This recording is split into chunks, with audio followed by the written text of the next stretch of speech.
Anthony, what's up?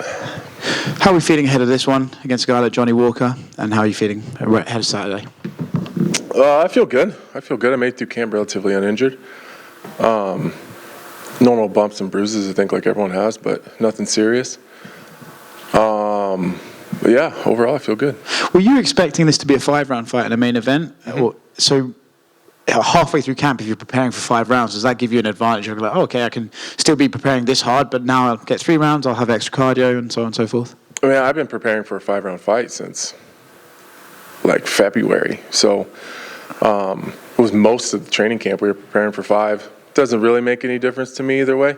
Mm-hmm.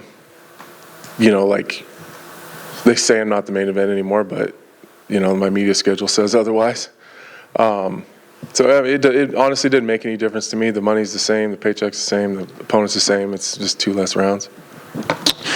Do you care that you're not the main event? No. I've never asked for a main event. The only time I've ever asked for a title shot, and I asked for an event in Nebraska. Other than that, I've never asked the UFC for anything. Looking at the fight on paper, it looks like, the experienced guy against the young, flashy, hard-hitting guy. Do you view it in that sort of way? And if so, how do you come out on top?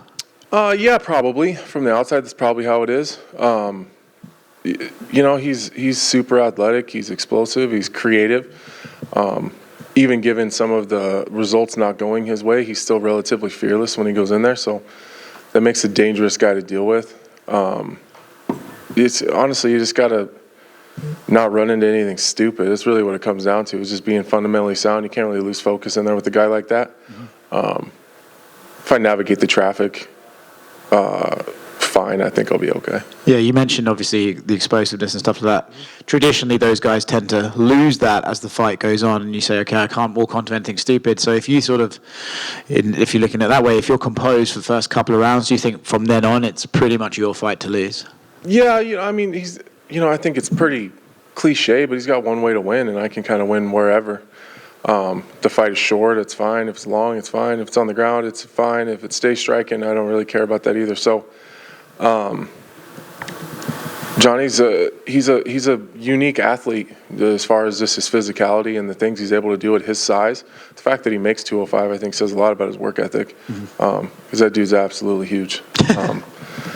So I think that you got to be able to put the work in to do that. So I'm sure some of his longevity issues that come fight time comes more down to his management of his energy, not maybe so much about his capability. I think if he managed his output, he'd probably be able to fight 5 if he had to. But he's one of those guys. You let him. If you give him enough rope, he'll hang himself. Yeah. He'll walk onto something. He'll run into something. He's one of those guys. If you just let him drive himself, he'll run into something. He was in here earlier, and he said that he gets the impression you kind of hate him. I'm curious if you do, or if there is any hard feelings, or what's your opinion of him in general? He's fine. He says he's watched some of your shows, and he gets the impression that you're just not a big fan. Did he say I said that? Yeah. Well, he said he gets the vibe off you that you're not really a big fan. And yeah, that sounds like that's his problem. Okay. Just curious, because of your analysis, that you mentioned Johnny Walker's a very big guy. Alex Pereira's moving up. He's traditionally been a very big guy for middleweight. How do you think he does at 205? And would that be a fight that you're interested in down the line? Yeah, I would love that fight. I'm a big fan of Alex. I'm a big kickboxing fan, so I knew who Alex Pereira was before he even came to the MMA side. So I was excited when I seen him get booked at LFA, I believe. I didn't suspect he would be on the regional scene very long, just because of the type of athlete that he is. I think the same problems he would have outside of Israel Adesanya at 185, he's going to have at 205. I'm a huge Israel Adesanya fan. I don't want to ever take anything away from that guy, but if Izzy's blast doubling you and controlling you on the ground, a guy like Rakic or Ankalaev or Blachowicz or myself are going to give you the same problems. Yeah. Last one from me. This division, top of it, as always, it's always a little bit weird and muddy sometimes. You've got an interim champion, real champion's coming back, date we don't know. You're ranked number 5. Where does a win put you in? Do you just get to say, like, hey, I'll win this, I'll be a backup again, and then I'll get the title shot? Or do you just sort of have to take it slow and see where the cards lie? I think a couple months ago, the answer to that question was different. A lot of it depends on Yuri.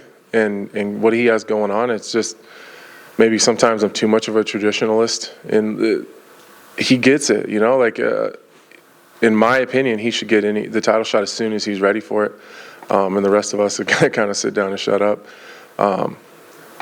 So that it depends a little bit on that, because I know that Jamal Hill wants that fight really bad, and I don't blame him. It's a great matchup for Jamal, and that's a big fight for him, and so he deserves that.